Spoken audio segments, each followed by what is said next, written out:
Fala aí, nação rubro-negra, hoje temos muito o que falar.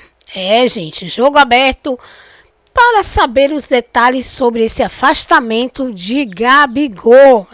Gabigol divulgou as novidades sobre tudo que rola no Mengão, né? Ele abriu a boca ali e depois disso o clima ficou pesado para ele, né? Foi afastado pela primeira vez, foi afastado agora pela segunda vez e claro que Renata Fã e Denilson tem muito verbo para soltar, né? E a gente está aqui para mostrar tudo para vocês. Também vai falar, né, sobre os reforços que pode pintar no Mengão e que vai surpreender a torcida. Além disso, já estamos de olho no próximo desafio do Flamengo, né, contra o Cuiabá. Será que o tempo vai aí dar em conta aí e superar essa fase e embalar o campeonato? Será que ainda tem chance aí? Vamos ver, né, gente? Peço que vocês fiquem comigo até o final do vídeo, porque no final, como vocês sabem, sempre tem um debate e a gente faz questão da sua opinião. Fica aqui com a gente, deixa seu like, se inscreve no canal, ativa o sininho e bora para o corte. Gabigol segue afastado no Flamengo e não vai ser relacionado para a partida contra o Cuiabá nessa quarta-feira. No Gabigol, mais um jogo barrado pelo Flamengo, não estará disponível para atuar contra o Cuiabá. Problemas para o Filipe Luiz e o atacante deve voltar contra o Fortaleza. Deve, não é certo. Segue de castigo. Depois de todos os desentendimentos envolvendo o nome de Gabriel Barbosa e a diretoria do Flamengo, o atacante vai continuar fora da lista de relacionados para o jogo contra o Cuiabá, amanhã, na Arena Pantanal. A decisão se mantém após o jogador ter se queixado de ser substituído na final da Copa do Brasil. Além do mal-estar criado no vestiário durante a decisão, Gabriel também promoveu uma festa em particular paralela à do clube para comemorar o título, além de anunciar que não permaneceria no Flamengo em 2025. A primeira punição foi aplicada na partida também contra o Atlético Mineiro, mas pelo Brasileirão. O jogador até chegou a ir ao gramado e ao vestiário fazer companhia aos companheiros, mas assistiu ao jogo de um camarote. Após o ocorrido, Gabriel e Marcos Braz, vice-presidente de futebol do Flamengo, tiveram uma reunião com duração de 30 minutos no Ninho do Urubu, na reapresentação do elenco no último sábado. A ideia era criar dias mais tranquilos para o fim de contrato do ídolo no Flamengo. Apesar de seguir fora do jogo de amanhã, Gabriel participa das atividades no centro de treinamento e há uma expectativa de que na próxima rodada contra o Fortaleza, ele volte a ganhar espaço na lista de relacionados. Existe a possibilidade do atacante ganhar também uma partida de despedida no último jogo da temporada contra o Vitória no Maracanã. Voltando os holofotes para o jogo de amanhã, Filipe Luiz tem muitos problemas para resolver. A lista de desfalques é longa. Além de Gabriel Barbosa, Bruno Henrique também é baixa no ataque. O atacante cumpre suspensão pela solada em Mateuzinho na semifinal da Copa do Brasil. O Flamengo tenta um recurso. Luiz Araújo, mesmo recuperado de uma fratura na cartilagem do joelho, segue treinando em separado e também não viaja. De La Cruz vai ser reavaliado no treino de hoje. Mesmo que vá para o Mato Grosso, terá poucos minutos à disposição. Por último, Eric Pulgar, cortado da seleção chilena, com incômodo muscular, também seguirá de fora. Em meio a tantos desfalques, o rubro-negro entra em campo às 7 da noite desta quarta, ocupando o quarto lugar com 59 pontos, e com a vida já definida na temporada, a missão agora é apenas fechar o ano na melhor posição possível. Estou gostando muito do trabalho do Filipe Luiz, não é por causa do título, é pela metodologia. Quero falar de Série B, porque... Se deu uma auto-remoçada. Ao vivo de Salvador, trazendo as informações Brasil e Uruguai. Vamos mudar de assunto, vamos falar de Flamengo. Pedro Henrique Torre vai contar pra gente como foi o debate dos, posso chamar assim, os presidenciáveis do Flamengo? Presidenciáveis, né? Rubro-negros, no debate ontem transmitido aqui pela ESPN. Pedro Henrique Torre. Valeu, pessoal. Nesta segunda-feira, aqui nos estúdios da ESPN em São Paulo, foi realizado o debate entre os presidenciáveis do Flamengo, os 3 candidatos que vão concorrer à presidência do clube no dia 9 de dezembro, na Gávea, no Rio de Janeiro. Maurício Gomes de Matos, Luiz Eduardo Batista, o BAP e Rodrigo Dunche, que é o candidato da situação. Todos eles concorrem para suceder o atual presidente Rodolfo Landim, que já está em seu 2º mandato e não pode concorrer a um terceiro. Os candidatos tiveram 4 blocos, com quase 2 horas de programa, para debater diversos temas gerais sobre o clube, especificamente sobre futebol, falaram bastante sobre estádio, SAF, responderam perguntas de redes sociais, também do jornalista Paulo Calçade. Foi muito bom, mas a gente pôde apresentar o nosso trabalho, a gente pôde apresentar o que a gente fez, o que a gente pretende fazer, tudo que a gente é capaz, a gente entregou e a gente vai fazer muito mais. Foi bom porque a gente tem que apresentar para a nação, a gente tem que se expor e apresentar para a nação quem somos nós. A gente está aqui para mostrar para as pessoas que esse time é bom e que um time bom não se mexe. A eleição mais importante da história do Flamengo. Vai versar sobre um estádio que nós vamos construir, vai falar sobre profissionalismo, nós vamos implementar no futebol, em todos os esportes, em todos os certames do clube, vai também resgatar o nosso DNA. Eu acho que para o torcedor que está em casa, para o sócio do clube, está muito claro quem não quer mudar absolutamente nada e quem quer ficar no passado e quem está preocupado em construir um clube maior e melhor no futuro. Somos 45 milhões, é muita responsabilidade e a gente quer levar o Flamengo a patamares nunca antes vistos. O debate foi mediado pela apresentadora Gláucia Santiago. Todos puderam expor as suas ideias em 4 blocos. Foi bem importante. A eleição do Flamengo ocorre no dia 9 de dezembro, na Gávea, colégio eleitoral de cerca de 6 mil sócios, mas tradicionalmente cerca de 30% a 40% desse total aparece de fato para votar. Então, uma eleição bem reduzida ali no número de votantes. O próximo presidente do Flamengo, que vai suceder Rodolfo Landim, vai comandar o clube no próximo triênio, 2025, 2026 e 2027. Boa, Pedro Henrique Torre, na linda redação ESPN, trazendo tudo do debate. Como sempre, muito bem conduzido por Gláucia Santiago, do interior paulista para o mundo.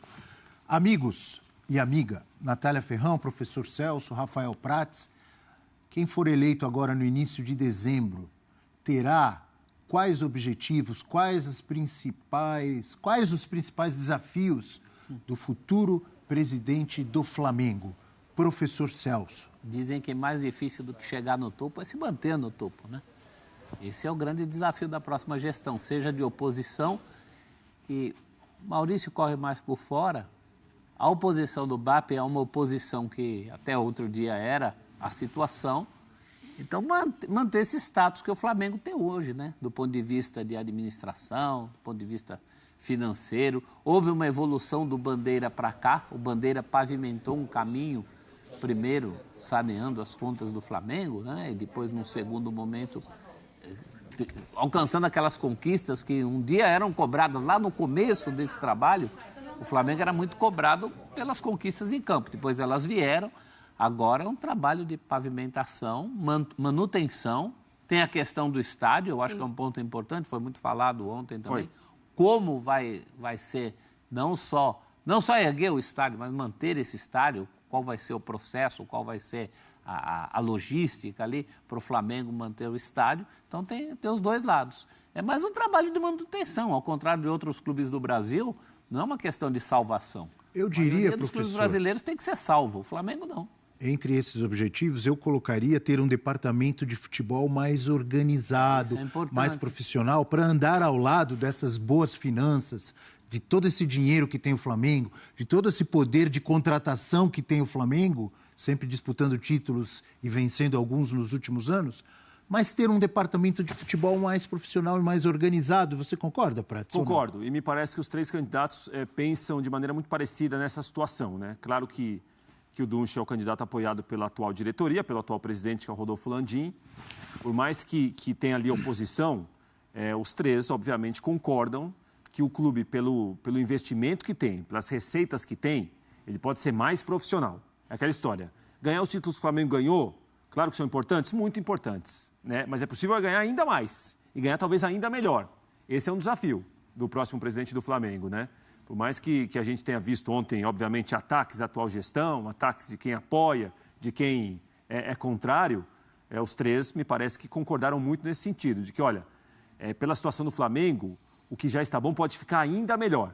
Você não pode se contentar, às vezes, ganhou 13, pode ganhar 15, ganhou 15, tem que ganhar 18, porque tem condição para isso. E é um desafio dos três candidatos do próximo que vai ser eleito pelos sócios em dezembro. Mas essa profissionalização passa pelo calcanhar de Aquiles, né? Que é a questão política do Flamengo. Sim. O Flamengo é um bicho de 7 cabeças e tem que resolver esse dó. Claro que os três em campanha não poderão tocar muito efetivamente nisso, porque para chegar lá eles precisam da política, e é a política do Flamengo que causa esse descompasso entre algo que deveria ser mais profissional e não é, porque ainda é um clube. O Flamengo tem uma cabeça ainda muito do sistema do clube social, né? Isso atrapalha. Basta você ver número de votantes, tem toda uma questão aí.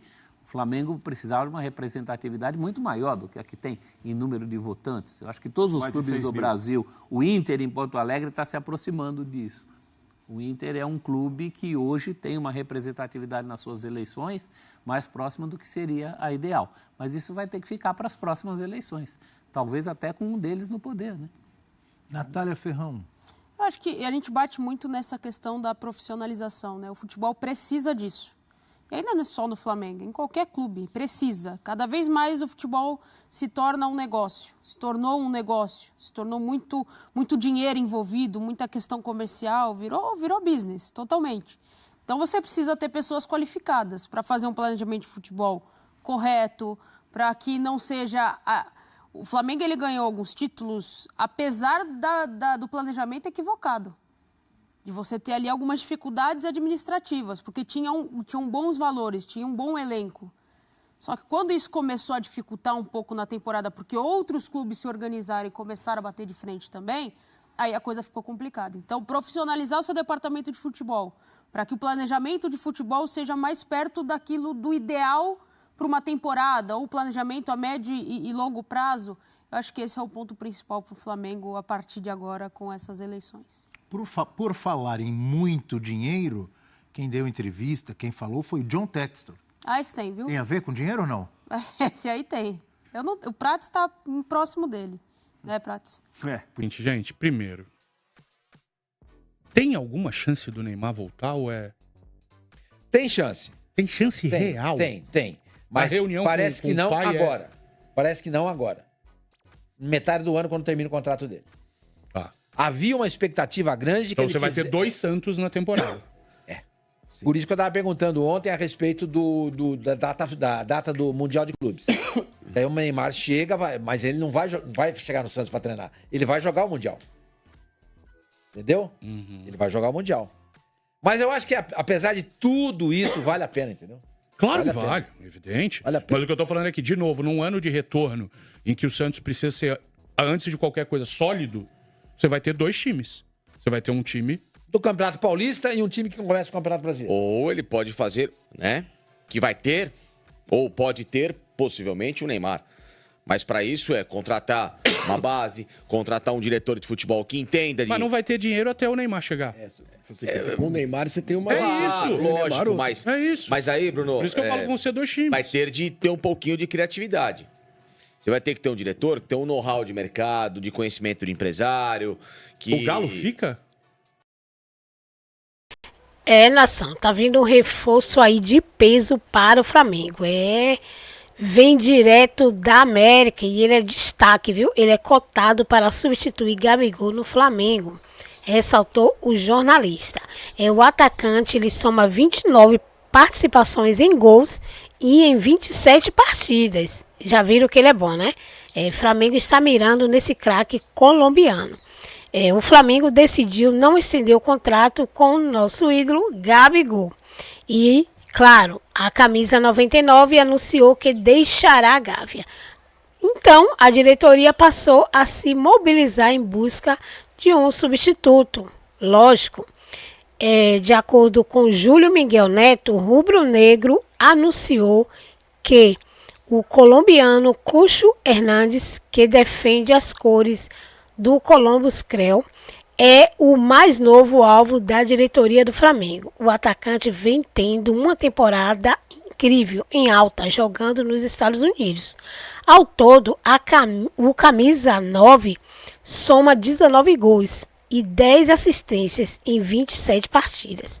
Hernández tem contrato com o clube, né, e até ao fim de 2025. Portanto, em janeiro pode ser a última esperança da equipe de receber algo pelo jogador, avaliado em 15 milhões de euros, aproximadamente 91 milhões de reais.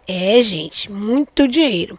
A trajetória de Hernández, de 25 anos, anunciou sua trajetória no futebol mais da categoria de base, né, do Deportivo Pereira.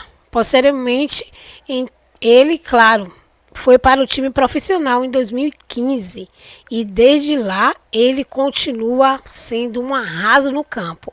E o colombiano, que joga em uma seleção, teve passagem pela Espanha e Inglaterra antes de se aventurar no futebol norte-americano. Pelo Columbus Crew, Hernández soma 94 jogos, 58 gols e 26 assistências. Dá para ver que realmente, se ele vir para o Flamengo, ele vai acrescentar, né, gente? É tudo que a gente quer, né? Então, a diretoria rubro-negra está avaliando muito bem o nome do craque sul-americano, que chegaria para ter impacto imediato ao ataque com o artilheiro Pedro, ou seja, ele vai fazer ali parceria com Pedro, gente. Eita, que vai ser muito gol em 2025 para o Mundial, né? Os atacantes do Flamengo estão assim já sabendo, né, que Gabigol vai, por assim dizer, vazar, né, gente? O Flamengo contará apenas com Pedro e Carlinhos como atacantes. E o Cucho Hernández vem para acrescentar, né? E vai dar de si, dá para ver, né? Então, para encerrar aí o vídeo, né, nação, o que vocês acharam dessa possível chegada de Cucho Hernández para substituir Gabigol? Deixa aí esse debate. Será que ele tem tudo para assumir o posto e cair nas graças da torcida rubro-negra? O Cucho Hernández é conhecido por sua velocidade explosiva, capacidade de finalização e emoções no ataque. Ele, gente, consegue jogar tanto como centroavante quanto pelos lados do campo, sempre buscando criar perigos para as defesas adversárias. Isso mesmo, é um jogador que não desiste das jogadas de maneira nenhuma. Ele mostra assim muita raça e intensidade. Então, características que combinam bem com o estilo de jogo do nosso Mengão. Agora, será que ele tem tudo para conquistar a nação rubro-negra? Fica a pergunta, né? Por isso, quero que vocês comentem aí, deixem a opinião de vocês, né? Mas, lembrando de deixar aí o seu like, se você ainda não é inscrito no canal, se inscreve no canal, ativa o sininho para não perder a nada que rola aqui no nosso canal. Como vocês sabem, sempre trazemos novidades para vocês. Obrigado, até o próximo vídeo.